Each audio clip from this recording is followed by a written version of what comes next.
In the wake of George Floyd's death in police custody, dozens of Muslim organizations in the United States have come together to call for reform to policing practices and to support black-led organizations. The victimization of unarmed black Muslims have a long and troubling history, said a coalition statement signed by more than 90 civil rights, advocacy, community and faith organizations and released on Monday.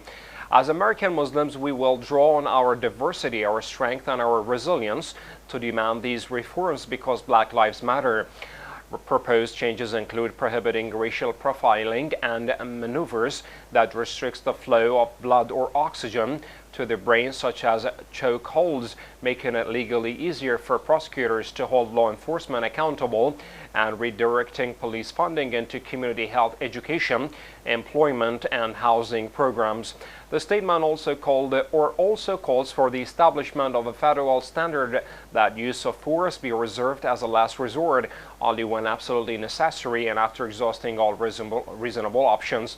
These demands are a floor for our groups and not a ceiling. Some would call for much more, said Farhana Kira, Executive Director of Muslim Advocates, at one of the statement's co-conveners.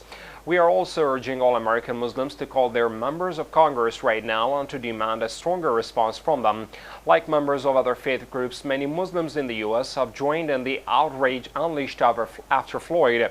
An unarmed black man died after a white Minneapolis police officer pressed a knee on his neck or to his neck. Groups from multiple demonstrations or denominations across faiths have publicly called for action against racism and aligned with the goals of peaceful demonstrators.